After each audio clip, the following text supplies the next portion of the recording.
नमस्कार साथियों, AD Sharma NLM education में आपका हार्दिक अभिनंदन। स्वागत मेरे दोस्तों। साथियों, आज हम बहुत ही एक महत्वपूर्ण टॉपिक पर चर्चा करेंगे जो आज कहीं ना कहीं ट्विटर का या न्यूज़ का एक हेडिंग बना हुआ है, हेडलाइन बना हुआ है और इसके साथ ही कहीं ना कहीं विवाद भी उत्पन्न हुआ है। तो वो महत्वपूर्ण टॉपिक है द केरला स्टोरी मूवी या फिल्म। तो केरला स्टोरी मूवी आते ही तहलका क्यों मचा, विवाद क्यों हुआ, इस पर चर्चा करते हैं। इस मूवी में बताया गया है कि केरल में कहीं ना कहीं धर्मांतरण हो रहा है। हिंदू जो लड़कियां हैं उनको इस्लाम ग्रहण कराया जा रहा है। न केवल इस्लाम ग्रहण कराया जा रहा है अपितु उन्हें आतंकवादी भी बनाया जा रहा है। आईएस से जोड़ा जा रहा है, Islamic state and Iraq and Syria जैसे आतंकवादी संगठनों से जोड़ा जा रहा है। उन्हें ट्रेनिंग देकर कहीं ना कहीं भारत और अन्य जगह कहीं ना कहीं आतंकवादी हमलों को कराया जा रहा है। ये पूरी बातें इस मूवी में कहीं ना कहीं बताई गई हैं। तो इस मूवी में बताया गया है जैसा कि 32,000 लड़कियों का कहीं ना कहीं धर्मांतरण हुआ है। ऐसा कुछ लोग संगठन है वो भी इस बात की आक्षेप करते हैं, इस बात को स्वीकार करते हैं कि केरला में धर्मांतरण हो रहा है। अब ये मूवी में जो मेन महत्वपूर्ण है कि बनाया किसने है, इसके डायरेक्टर कौन है। इसके डायरेक्टर हैं सुदीप सेन और विपुल अमित शाह इसके जो प्रोड्यूसर हैं उनका इसमें धन लगा है। और साथ में कहते हैं इसमें मेन भूमिका जो अदा करने वाली है वो अदा शर्मा है। इसमें क्या बताया गया है, पहले मैं इस फिल्म की थोड़ा सा ट्रेलर आया है, पहले नवंबर 2022 में इसका टीजर आया था। टीजर और ट्रेलर में क्या अंतर होता है थोड़ा सा मैं बता देता हूँ। टीजर कुछ लाइन का होता है, कुछ सेकंड का होता है, जबकि ट्रेलर मिनटों का होता है, जैसे 2 मिनट के लगभग होता है। इस ट्रेलर के आते ही विवाद शुरू हुआ। तो ट्रेलर में इसमें बताया गया है कि वास्तव में एक शालिनी नाम की लड़की होती है जो नर्सिंग कॉलेज की छात्रा होती है। उसे इस्लाम के जो मौलवी वगैरह हैं वो इस्लाम की जो अन्य छात्राएं उनके साथ मिलकर कहीं ना कहीं हिंदू लड़कियों को धर्मांतरण के लिए प्रेरित करते हैं। बेसिकली इसमें बताया गया कि शालिनी के साथ जो सहपाठी लड़कियां थी वो उसे बताती हैं कि इस्लाम श्रेष्ठ है और उसे हिजाब पहनने के लिए प्रेरित करती हैं। कहती हैं हिजाब पहनेंगे तो आपकी सुरक्षा होगी। साथ में वो बताती हैं कि इस्लाम ही श्रेष्ठ है, अल्लाह तो एक है। तो इस तरीके से धीरे धीरे उन्हें मोटिवेट करती हैं कि वो इस्लाम ग्रहण कर लें। फिर उनकी कहीं ना कहीं इस्लामिक ग्रहण किए लड़के से शादी करा के उन्हें फिर विदेश ले जाकर उन्हें फिर आतंकवाद की ट्रेनिंग दी जाती है और आतंकवाद की ट्रेनिंग देकर उन्हें कहीं ना कहीं आतंकवाद का आधार बनाया जाता है। तो इसमें यह भी बताया गया है कि उसकी माँ जब उस लड़की के घर अंत में आती है तो पूछती है शालिनी कहां पर है। उन्होंने कहा कोई शालिनी नहीं रहती है, यहाँ तो फातिमा रहती है। तो वास्तव में शालिनी फातिमा कैसे बनी ये पूरा इस स्टोरी में बताया गया है, इस मूवी में बताया गया है।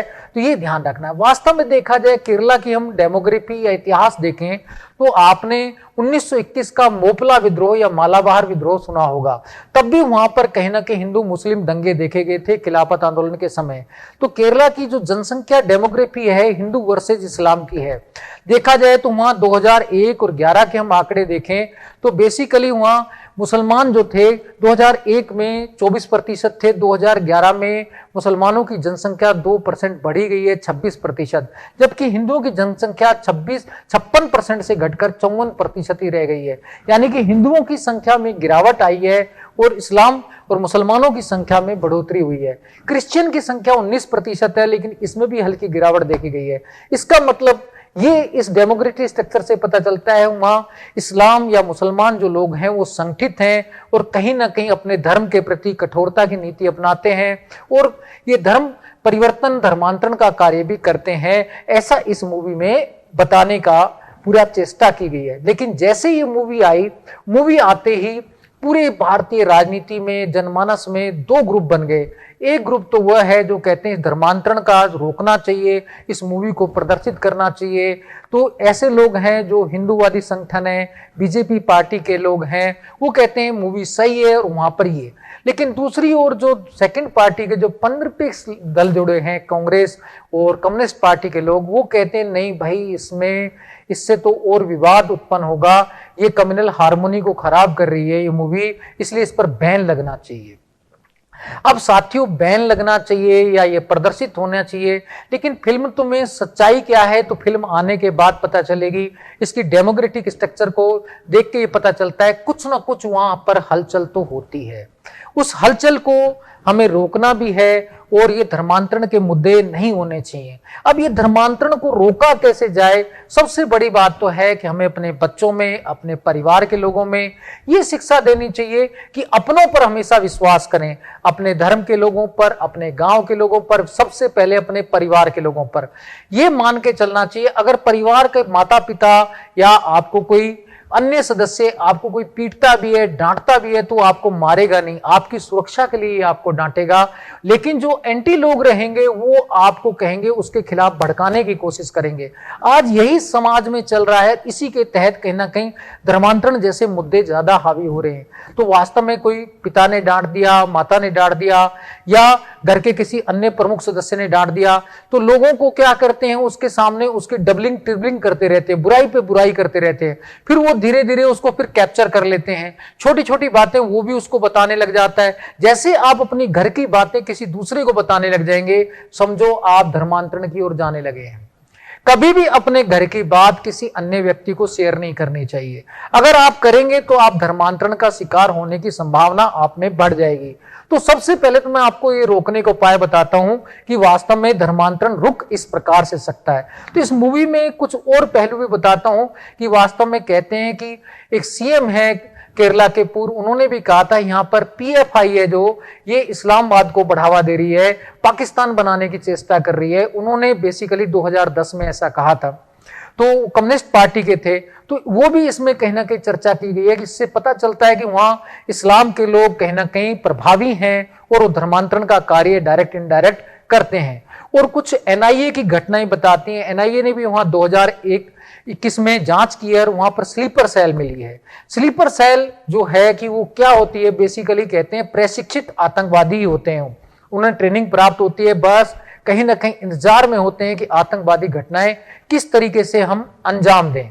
तो इस तरीके से ये स्लीपर सेल की एनआईए की घटनाएं भी सिद्ध करती है कि वहां इस्लाम प्रभावी है और उसको रोकने की चेष्टा करनी चाहिए। साथ में साथियों इसमें थोड़ा सा बातें और मैं आपको बताना चाहूंगा। इस मूवी में लास्ट में ये भी पूछा गया, जब वो लड़की किसी आतंकवादी घटना से प्रेरित होकर गिरफ्तार हो जाती है लास्ट में, तो पुलिस वाला पूछता है उससे आपने इस्लाम कब ग्रहण किया, तो वो बताती है कि ये महत्वपूर्ण क्वेश्चन नहीं है मैंने कब ग्रहण किया, महत्वपूर्ण क्वेश्चन है मैंने क्यों और कैसे ग्रहण किया। तो वास्तव में ये धर्मांतरण को रोकना भी जरूरी है, लेकिन साथ में हमारी कम्युनल हार्मोनी भी बनी रहे, किसी को बिना मतलब परेशान भी ना किया जाए, ये भी ध्यान रखना है। लेकिन धर्मांतरण रुकना चाहिए। धर्मांतरण अगर होता रहेगा तो इससे हमारी कम्युनल हार्मोनी भी खराब होगी। आक्षेप लगाना आसान है कि ये कहना कि भाई बीजेपी सत्ता के लिए ठीक हो सकता है कि बीजेपी सत्ता में आने के लिए, वोट बैंक प्राप्त करने के लिए ऐसा उसको बढ़ावा दे रही है, लेकिन बीजेपी को भी पॉइंट मिल रहा है, तो ऐसा पॉइंट क्यों मिले। तो ऐसी घटनाओं को रोकने के लिए हमें प्रयास भी करने चाहिए। और इस तरीके की घटनाएं कहीं भी हो रही हैं पूरे भारत में धर्मांतरण, उससे हमारी कम्युनल हार्मोनी खराब होती है। कम्युनल हार्मोनी तभी बनी रहेगी जब हम सभी अपने अपने जो धर्मों का सम्मान करेंगे, अपने घर वालों का सम्मान करेंगे और घर की बातें, परिवार की बातें दूसरों तक नहीं बताएंगे। अगर आप घर और परिवार से कहीं ना कहीं कोई ना कोई आप गुस्सा है उसको बाहर बताने लगेंगे, तो निश्चित रूप से आपका भी धर्मांतरण होगा, आपका भी हिप्नोटाइज होगा और आप भी कहीं ना कहीं हिप्नोटाइज होकर आतंकवादी बन सकते हैं और किसी भी आपराधिक घटना को जन्म दे सकते हैं। तो आपको खुद ही निर्णय करना है कि घर का व्यक्ति, परिवार का व्यक्ति गलत है या मेरे समाज का व्यक्ति गलत है, या ये जो आपको भड़का रहा है, झूठा लालच दे रहा है, तो ये कच्चा लालच जो दे रहा है कि ये गलत है। तो धर्मांतरण रोकने का सबसे बड़ा उपाय ना तो पुलिस के पास है, ना प्रशासन के पास है, ये हमारे खुद के पास है। अगर हमें धर्मांतरण रोकना है और अपने प्रभाव को कहीं ना कहीं दूसरे के नियंत्रण में नहीं जाने देना है, तो इसके लिए हमें कहीं ना कहीं हर व्यक्ति को, हर भारतीय नागरिक को अपने धर्म और अपने समाज और अपने परिवार से जुड़े रहना होगा, तभी ये धर्मांतरण रुक पाएगा। तो साथियों, मैंने आपको जो नॉलेज बताई है, मैं आपको फिल्म के बारे में तो मैंने आपको बताया कि विवाद क्यों हो रहे हैं, साथ में मैंने आपको बताया कि इस धर्मांतरण से रुका भी कैसे जा सकता है। रोकने का उपाय आपके पास है, पुलिस प्रशासन या सरकार के पास नहीं। इसलिए साथियों, आप अपने धर्म के प्रति जुड़े रहें, जो भी आपका धर्म है, और साथ में दूसरे के प्रभाव में ना आए, अपने परिवार की बातें, अपने गांव की बातें ज्यादा दूसरे के साथ शेयर ना करें, और अगर वो आपके गांव को, धर्म को गलत बताता है तो उससे दूरी बना लें। झगड़ा करने की आवश्यकता नहीं है, तो आपका जो धर्मांतरण होने की संभावना है वो रुक जाती है। तो हमें अपने बच्चों को, परिवार के लोगों को ऐसी शिक्षा भी देनी चाहिए कि दूसरे के प्रभाव में ना आए, अपने घर की बातें दूसरे से शेयर ना करें, क्योंकि हर घर में जहां दो बर्तन रहते हैं तो झगड़ा तो होता ही है, बजते तो हैं, लेकिन इस बजने वाली घटना जो दूसरे तक शेयर हो गई तो निश्चित रूप से आपका भी धर्मांतरण हो सकता है। तो साथियों, मैंने आपको इतनी जो नॉलेज बताई है उसमें मेरा मेन पॉइंट बताने का है कि ये जो मूवी आई है, मूवी के साथ विवाद आया है, ये तो मूवी आने के बाद पता चलेगा कि वास्तव में मूवी ये धर्मांतरण को लेकर, किस घटना को लेकर प्रेरित है या नहीं है। लेकिन मेन मुद्दा है कि धर्मांतरण को रोकना चाहिए, ताकि हमारे देश की जो पंथनिरपेक्षता है, सेकुलरिज्म है, वो भी तभी बना रह सकता है जब ये धर्मांतरण रोका जाए। चाहे हिंदू हो, चाहे मुसलमान, सिख, ईसाई, सभी अपने अपने धर्मों को प्रेम से रहें और भारत की एकता अखंडता को सुरक्षित रखें। तभी हमारे समाज का, हमारे राष्ट्र का, हमारे परिवार का, गांव का विकास हो सकता है। इसी के साथ साथियों, मैं इस वीडियो से विदाई चाहूंगा दोस्तों। जय हिंद, जय भारत।